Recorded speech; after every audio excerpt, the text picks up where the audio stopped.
તો કાર્બન સાયકલમાં સૌથી પહેલાં તો આપણે જોઈએ, બરાબર, તો કાર્બન બહાર ક્યાંથી નીકળે, કાર્બન કઈ જગ્યાએથી નીકળશે, તો કે મનુષ્ય શ્વાસની ક્રિયા દ્વારા ઓક્સિજન લેશે અને કાર્બન ડાયોક્સાઇડ બહાર કાઢશે, બરાબર.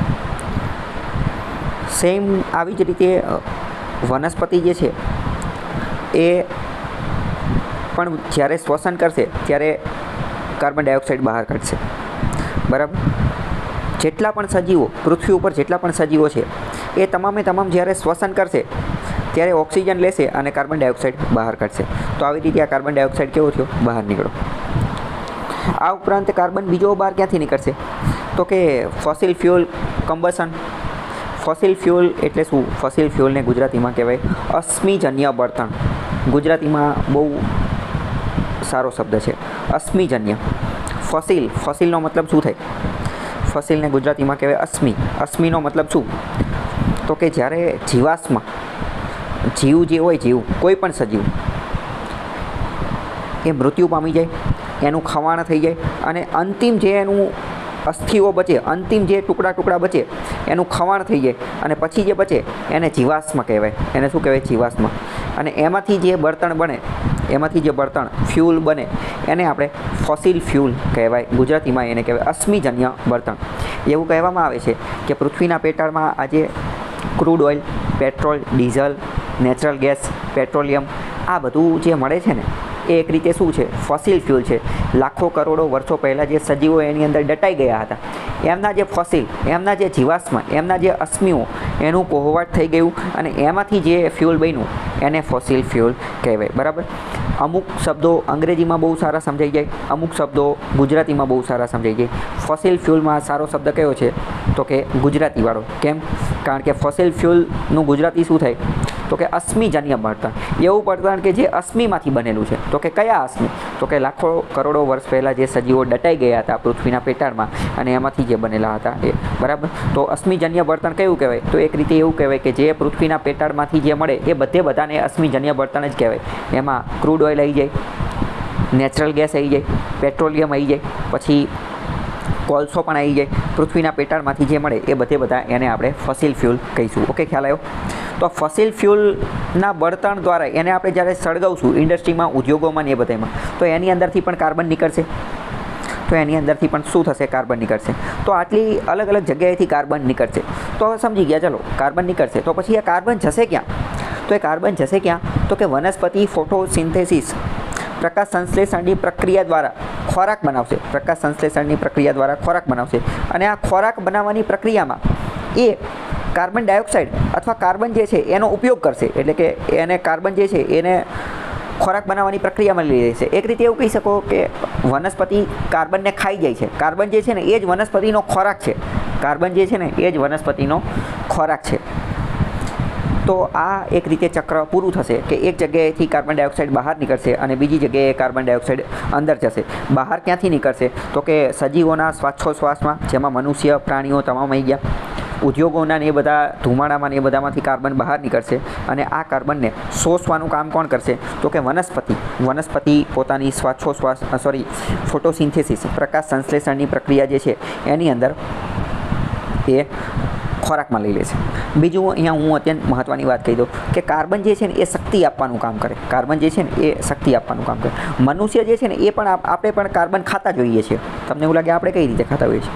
તો હકીકતમાં પ્રકાશ સંશ્લેષણની પ્રક્રિયા દ્વારા વનસ્પતિ કાર્બન ડાયોક્સાઇડ જ અંદર લે છે ને, તો મતલબ કે એ કાર્બન જ ખોરાકમાં રૂપાંતરિત થઈ જાય છે અને આ કાર્બન જે છે એના દ્વારા વનસ્પતિ ગ્લુકોઝ ને એ બધું બનાવે છે. ગ્લુકોઝ ને એ બધું C6H12O6 નામનું એક ગ્લુકોઝ ને એવું બધું બનાવે છે, એનું અણુસૂત્ર છે, બરાબર. અને આપણે વનસ્પતિ ખાઈએ છીએ ને, એટલે આપણે જ્યારે વનસ્પતિ ખાઈએ તો ત્યારે એ કાર્બન આપણી અંદર ટ્રાન્સફર થાય છે અને એટલે જ તો આપણો જ્યારે જીવાશ્મ, આપણું જે બધું બોડી સળગી જાય અથવા તો સડી જાય ત્યારે એમાંથી કાર્બન મુક્ત થતો હોય છે. ત્યારે એમાંથી કાર્બન, અને એ જ કાર્બન પછી આગળ જતાં ફરીથી એનર્જી, ઉર્જામાં બની જાય. એને જ તો આપણે ફોસિલ ફ્યુલ, અશ્મિજન્ય બળતણ કહીએ છીએ. અને બીજી વાત કરીએ, આપણે કાર્બોદિત નામની વસ્તુ આવે, બરાબર. કાર્બોદિત, તો એમાં પણ કાર્બન જે છે એ વધારે આવે. કાર્બોદિત, કાર્બોહાઈડ્રેટ્સ જેને આપણે ઇંગ્લિશમાં કહીએ, તો એમાં પણ જે આપણને શક્તિ પૂરું પાડવાનું કામ કરે છે. આપણે ખોરાક ખાઈએ ને તો એમાંથી આપણને ઘણા બધા ન્યુટ્રિયન્ટ્સ પોષક તત્વો મળે. એ કયા કયા હોય? તો કે ઘણી બધી પ્રકારના હોય. સૌથી વધુ પ્રમાણમાં જો કોઈ મળતું હોય તો એ કાર્બોહાઈડ્રેટ્સ, જેને આપણે કાર્બોદિત કહીએ, જેની અંદર કાર્બન મુખ્ય પ્રમાણ હોય, જે કીવર્ડ ટેકનિકના આધારે એના નામની અંદર જ છુપાયેલું છે. પછી આપણે પ્રોટીન મેળવતા હોઈએ, પછી આપણે વિટામિન્સ મેળવતા હોઈએ, પછી આપણે મિનરલ્સ એટલે કે ક્ષાર મેળવતા હોઈએ.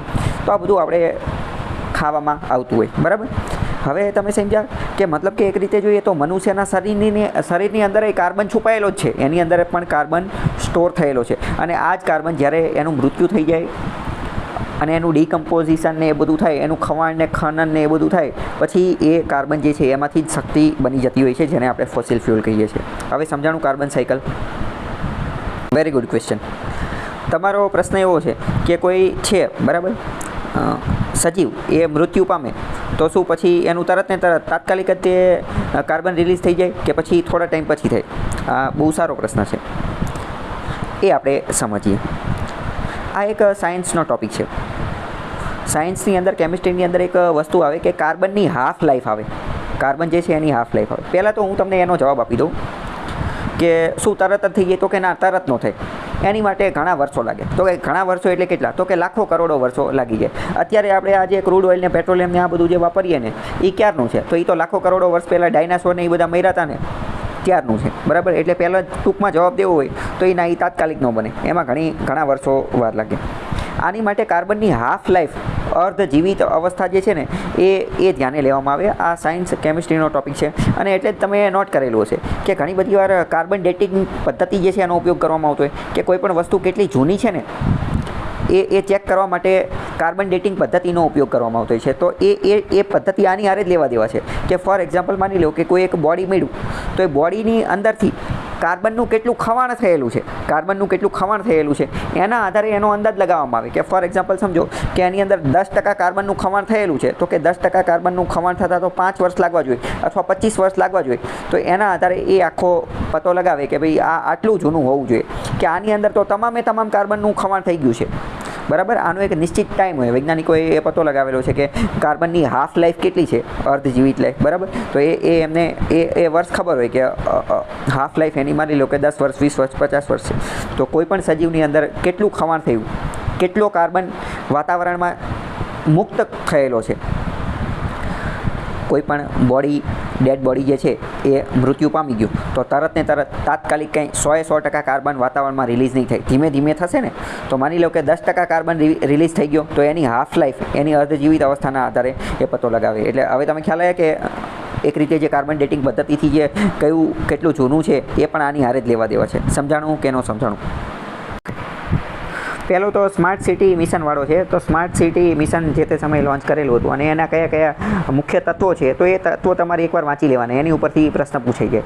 સ્માર્ટ સિટીના પિલર કયા હતા? કે સિટીની અંદર પર્યાપ્ત પાણીનો પુરવઠો મળી રહે, એડિક્યુએટ વોટર ફેસિલિટી મળી રહે, વીજળી મળી રહે, 24 કલાક વીજળી મળી રહે, assured electricity supply, solid waste management એટલે કે કચરોની વ્યવસ્થાપન માટેનું હોવું જોઈએ, લિક્વિડ વેસ્ટ મેનેજમેન્ટ હોવું જોઈએ, શહેરી ગતિશીલતા શહેરી ગતિશીલતા શું છે એ મેં તમને ગઈકાલે ડિટેલમાં ચલાવી દીધું હતું.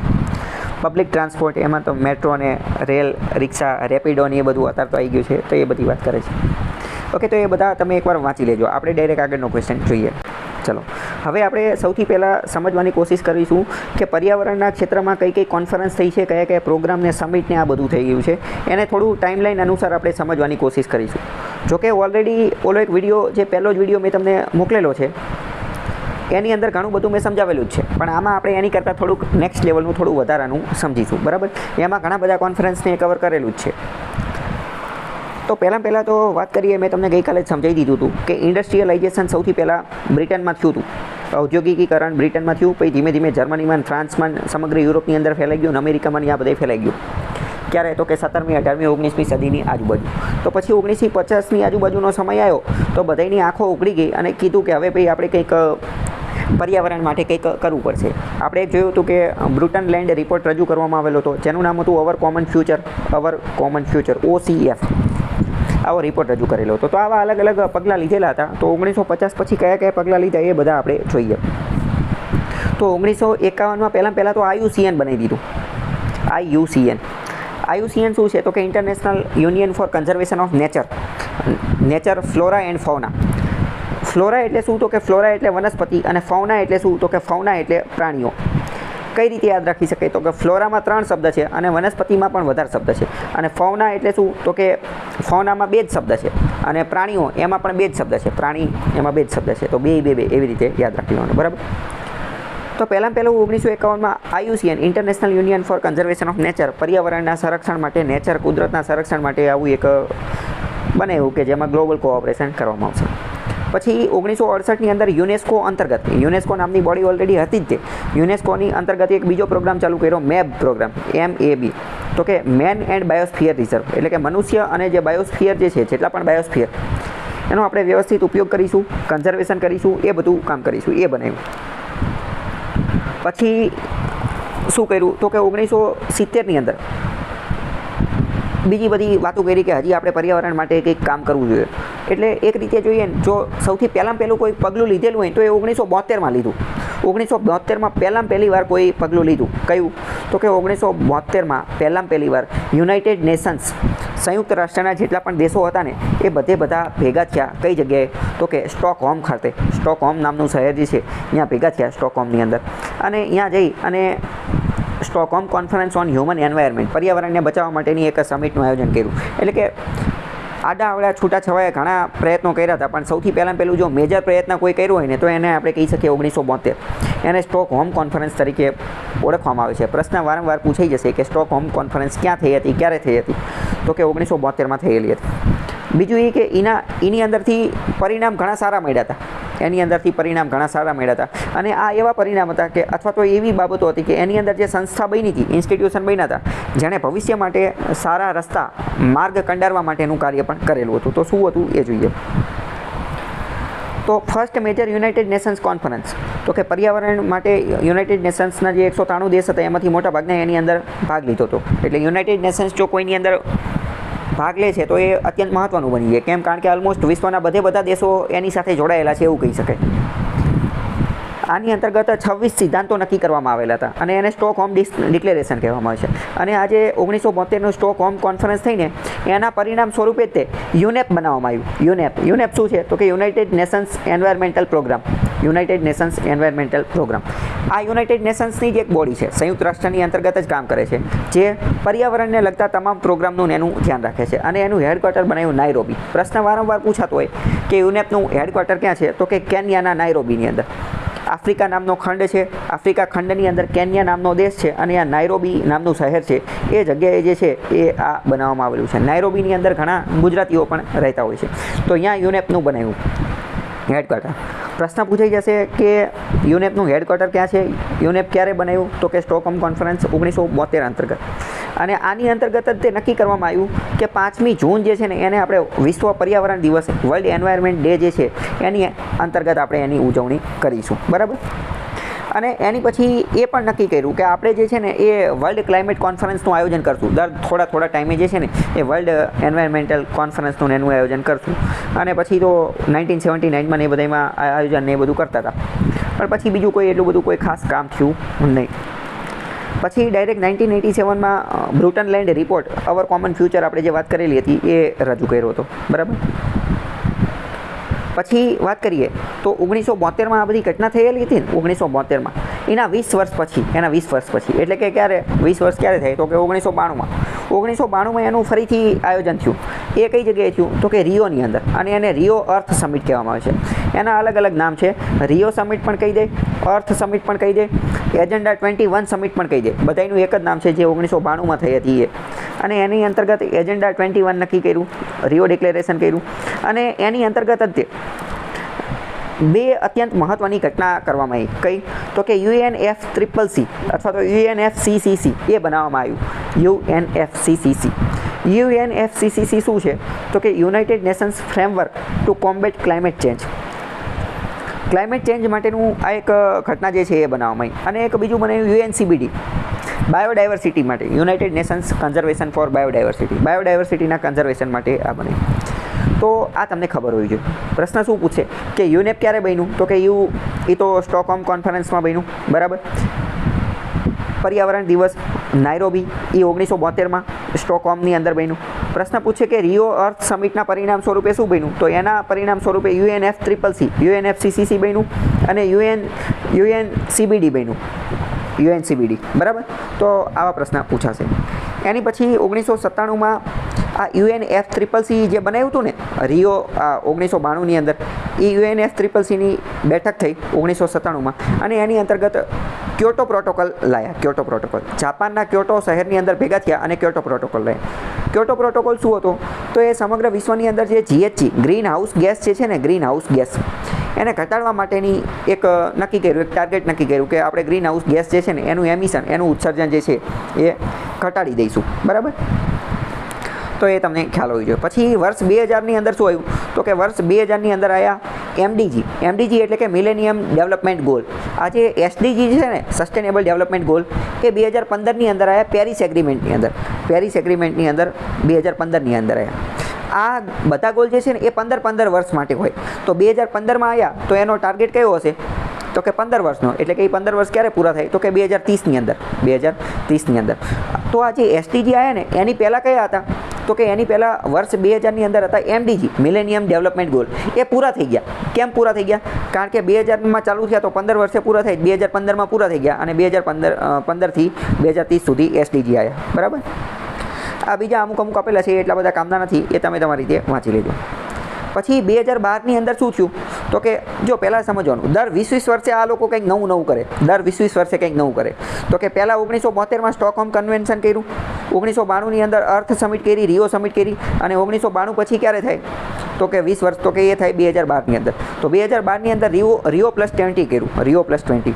એની અંતર્ગત આ ગ્રીન ઇકોનોમીની એ બધીની વાતો કરી. અને એની પછી અત્યંત મહત્ત્વનું જો કોઈ કર્યું હોય તો એ 2015ની અંદર પેરિસ એગ્રીમેન્ટ જે કર્યું ને એ અત્યંત મહત્ત્વનું છે. પેરિસ એગ્રીમેન્ટ અંતર્ગત બધા દેશો ભેગા થયા અને લીગલી બાઇન્ડિંગ અમુક ટ્રીટીઝ લાયા અને એમાં જે છે ને એ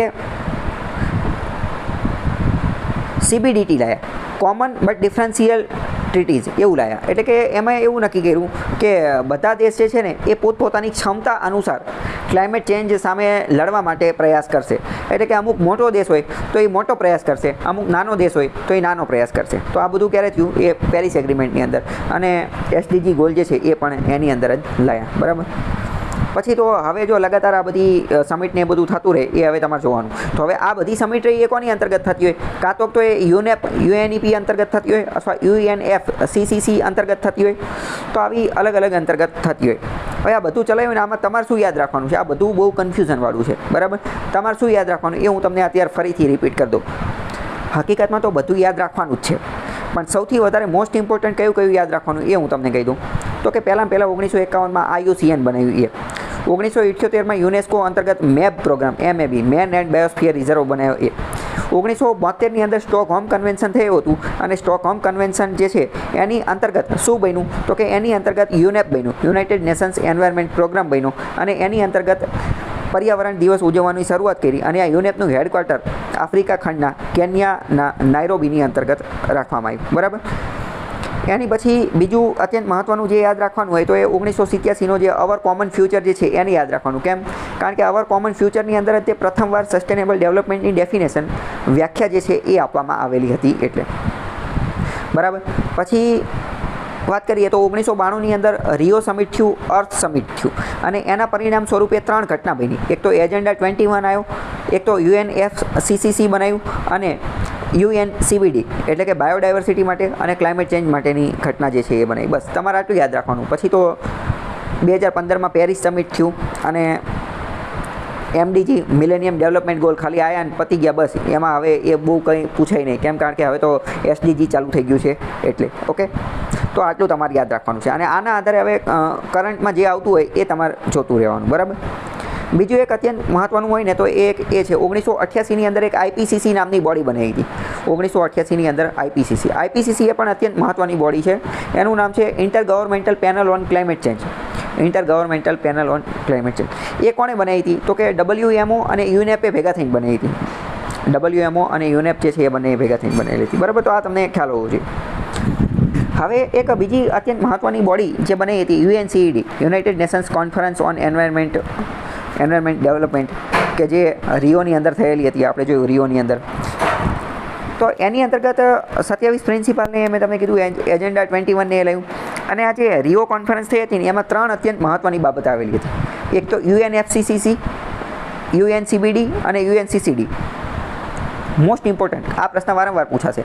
તમારે એટલું યાદ રાખી લેવાનું કે જે રિયોની અંદર કોન્ફરન્સ થઈ હતી, કે જેને અર્થ સમિટ પણ કહે છે, કે જે 1992ની અંદર થયેલી હતી, એના પરિણામ સ્વરૂપે 3 બોડી બનાવવામાં આવેલી હતી. તો કે UNFCCC, UNCBD અને UNCCD. UNFCCC શું? તો કે framework convention on Climate change સામે લડવા માટે. અમુક વાર પ્રશ્ન આ પણ પૂછાયેલો હોય છે કે આ જે UNFCCC જે છે એમાં છેલ્લા 2 CC જે છે, છેલ્લા 2 CC એનું ફૂલ ફોર્મ શું થાય? તો આપણને ખબર પડી જાય છે કે ક્લાઇમેટ ચેન્જ થાય, બરાબર. તો એકવાર એવો પરીક્ષામાં પ્રશ્ન પૂછેલો છે. જરૂરી નથી કે દર વખતે એ જ પૂછે, આખું નામ પણ પૂછી લે, બરાબર. એ ક્યારે બની? તો કે રિયો સમિટ અંતર્ગત. રિયો સમિટ જે થયેલી હતી 1992માં એની અંતર્ગત બની, જેને અર્થ સમિટ પણ કહેવામાં આવે છે. બીજી એક કઈ બની? તો કે CBD બની, UNCBD. UNCBD શું છે? તો કે કન્વેન્શન ઓન બાયોલોજિકલ ડાયવર્સિટી, એટલે કે જૈવ વિવિધતાના સમર્થન માટે કામ કરશે. ઇન શોર્ટ જોઈએ ને તો રિયોની અંદર 3 કન્વેન્શન સાઇન કરવામાં આવેલા હતા. 3 કન્વેન્શન, 3 અત્યંત મહત્ત્વની ટ્રીટી, 3 કન્વેન્શન. એક કન્વેન્શન કયું? તો કે ક્લાઇમેટ ચેન્જ માટેનું. બીજું કયું? તો કે બાયોડાયવર્સિટી માટેનું. અને ત્રીજું કયું? તો કે CCD, એટલે કે કન્વેન્શન ટુ કોમ્બેટ ડેઝર્ટિફિકેશન. રણ જે છે, રણ એનો સામનો કરવાનું. કોમ્બેટનો મતલબ શું થાય? સામનો કરવો, એની યારે બાજવું. રણ જે છે એને આપણે બાજવાનું છે. રણીકરણ જે છે એનો સામનો કરવાનો છે. અને જેટલી પણ જમીન રણમાં પરિવર્તિત પામી ગઈ છે એને પાછી હરિયાળી બનાવવાની છે, વૃક્ષોવાળી અને જંગલવાળી બનાવી દેવાની છે. ઓકે, ખ્યાલ આવ્યો કે ન આવ્યો? તો આટલું તમારે યાદ રાખવાનું છે. 1992માં 3 ઘટના બની એ તમને ખબર હોવી જોઈએ. 1992 એટલે કે રિયો સમિટ જે હતી, અર્થ સમિટ હતી, એની 3 ઘટના. 1972માં 2-3 ઘટના બની સ્ટોકહોમ અંતર્ગત, બરાબર. કઈ? તો કે યુનેપ વાળી અને નાયરોબી વાળી અને પર્યાવરણ દિવસ વાળી, બરાબર. તો આ તમને ખ્યાલ હોવો જોઈએ.